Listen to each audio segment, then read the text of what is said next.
Hey, what's going on everyone? It's Ted Carr here, and today we're going to be talking about intermittent fasting, and I'm going to give you 5 tips to make it a lot easier. Now, you might be wondering, Ted, I don't even know what intermittent fasting is. Why do I need 5 tips to make it easier? Well, if you don't know what intermittent fasting is, it's a style of eating. So it doesn't tell you what to eat, it just kind of guides you on how to eat. So the cool thing about intermittent fasting is that you can get a lot of benefit out of your diet no matter what diet you're eating, whether it's keto or paleo or the zone diet or a low-fat raw vegan diet or a junk food vegan diet, whatever. Intermittent fasting is going to help you no matter what diet you are eating. So for myself personally, I eat a raw vegan diet, but this intermittent fasting works for anyone across the board. I don't care what diet you're eating, it's going to benefit you. And how is it going to benefit you? Well, first things first, it's going to make you much more productive first thing in the morning. It's going to allow you to sleep a lot deeper throughout the night. And it's also going to allow you to lean down and maintain lean muscle mass without worrying about carrying around extra flab throughout the year. It's going to help you lose weight if that's your goal, and it's going to help you maintain muscle mass if that's your goal. Now, of course, if you want to have some muscle, you still got to go to the gym and work out, but intermittent fasting is going to make that muscle look really, really good. I know a lot of people, they go to the gym and they lift a lot of weights and they come home and they eat a ton throughout the whole day, and their muscle doesn't look that good because they're carrying around a lot of extra fat as well. And I don't see the point in having muscle on you if you can't actually see that muscle, right? If you don't actually have that definition, what's the point of actually having the muscle? You might say, well, Ted, because they're a power lifter or they just want to lift heavy weights. Well, that's fine, that's cool. But if you don't want to lift heavy things just for the sake of lifting heavy things to put them back down, you actually want to look good in the mirror, you want to feel good about your body, then you want to drop the fat percentage, and you can do that really, really easily with intermittent fasting. So without further ado, let's get into these 5 tips on how to make it a lot easier.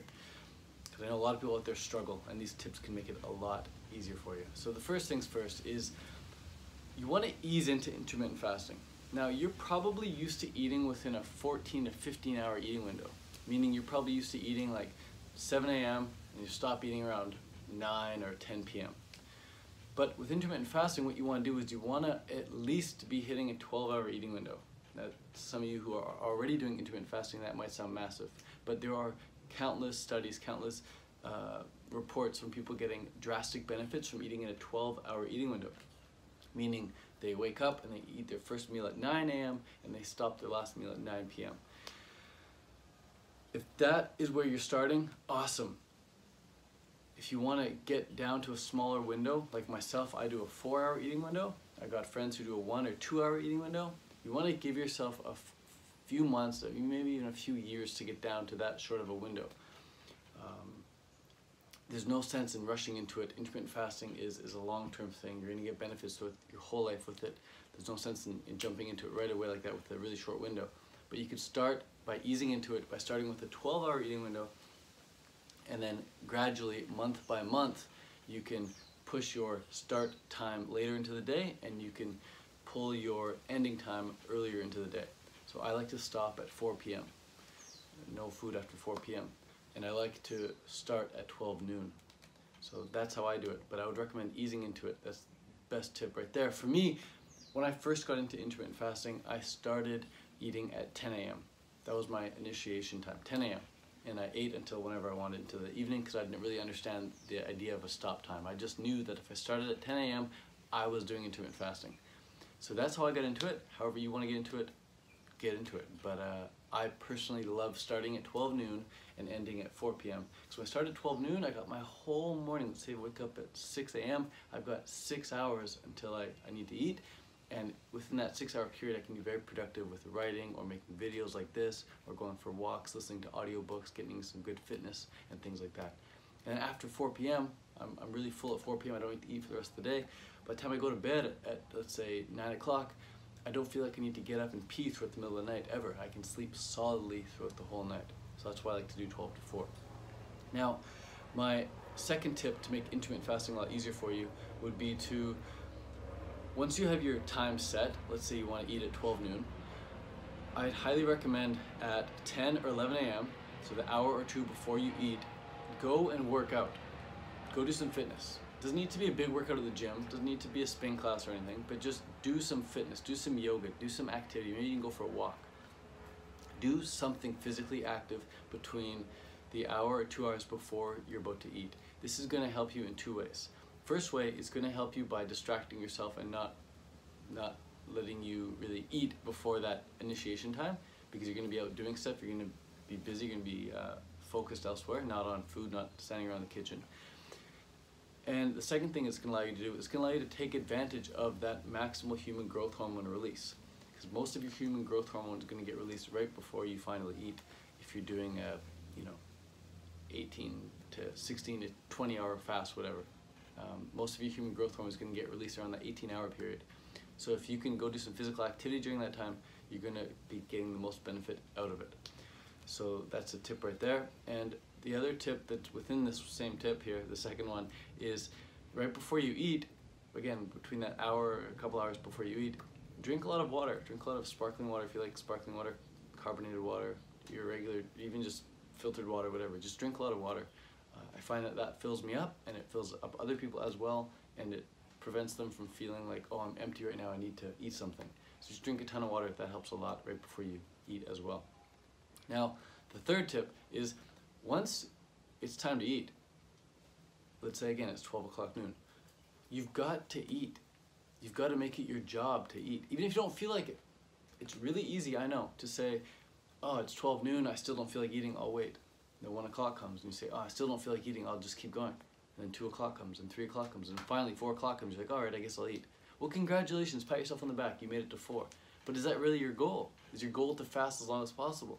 No, the goal is to make intermittent fasting a sustainable thing. The goal is to get the benefits out of intermittent fasting. And the way to do that is to stick within your parameters. If you said 12 to 4, stick within 12 to 4. Start eating at 12 even if you don't feel like it. And if you don't start at 12, then you're probably not going to be able to get in enough calories by 4 o'clock. So start eating at the start time and stop eating at the stop time, and make sure you just eat enough. Eat as much as you want even. Eat as much as you want within that eating window.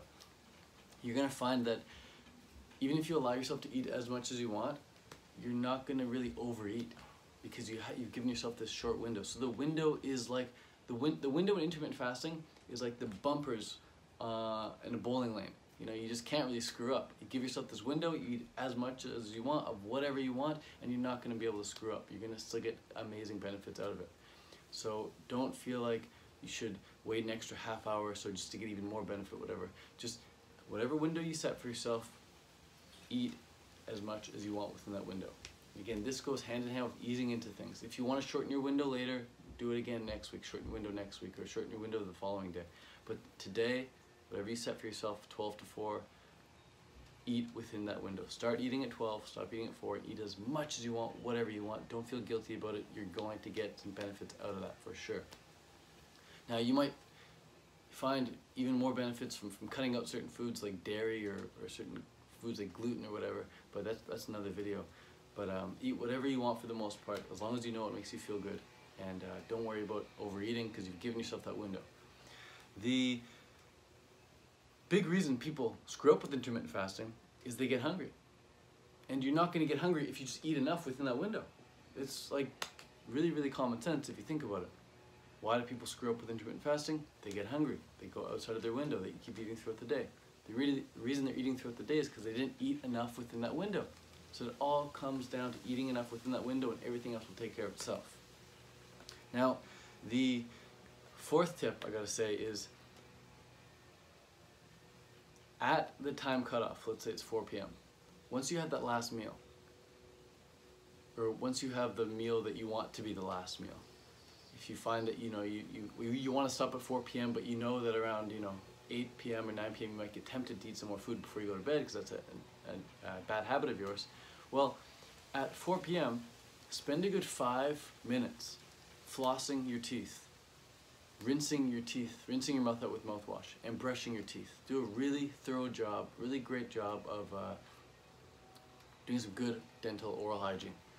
And once you do that, once you dedicate a good full 5 minutes to cleaning your mouth with floss and mouthwash and brushing with good toothpaste, you're not going to want to screw up that cleanliness by eating some food later in the night. Plus, eating food later in the night is going to taste like crap because you still have that toothpaste in your mouth, So brush early in the day, or brush, sorry, not early in the day, but brush whenever you want your last meal to be your last meal. And brush really, really well, floss really, really well, and get some good mouthwash in there happening as well. Coconut oil, you can rinse with that. That's a good tip to make sure your mouth is really clean and you're not going to want to screw it up by eating later.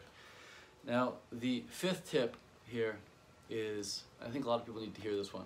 The fifth tip is that intermittent fasting doesn't need to be dogmatic. You don't need to be dogmatic about it. If, for whatever reason, you're unable to get in enough calories between your window, let's say 12 and 4, because you were out doing errands with someone, or you went to see a movie, or someone's birthday party, or you went for a big hike or something and just didn't get around to getting enough calories, no worries. Just eat later in the day. Eat it. Eat your last meal at 6, eat your last meal at 8, eat your last meal at 10 p.m., whatever. But just learn from it, you know? And then just get back on track the next day. You don't need to be dogmatic about it. It's not about starving yourself. It's not about saying like, oh, you missed the time cutoff, you can't eat anymore for the rest of the day. Kitchen's closed, motherfucker. It's not like that.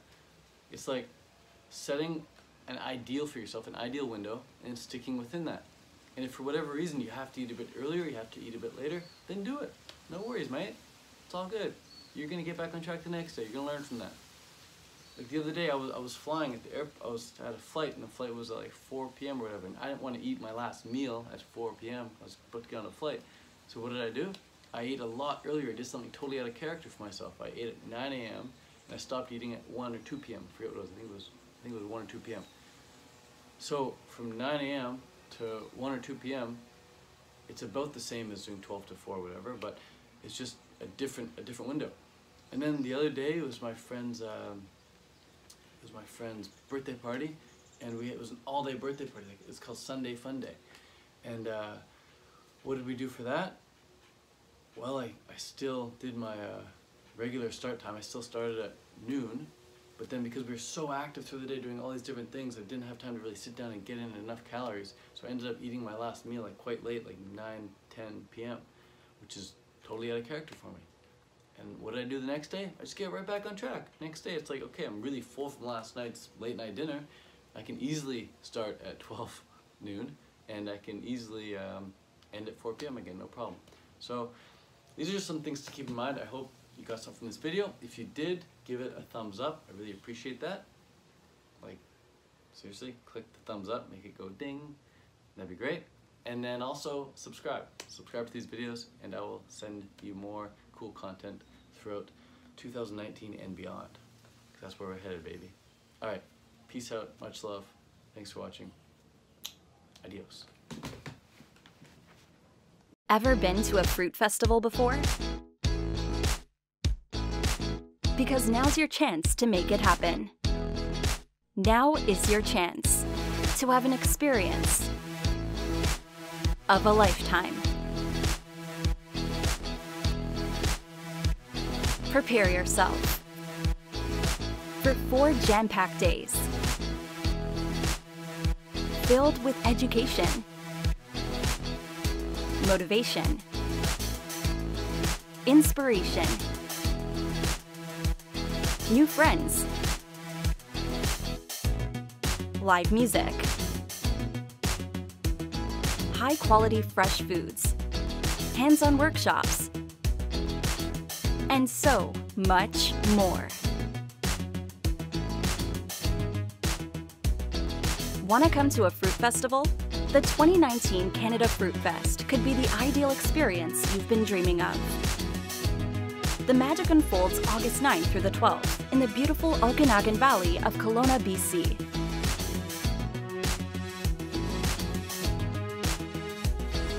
The 2019 Canada Fruit Fest, Canada's #1 plant-based health and wellness festival of the summer.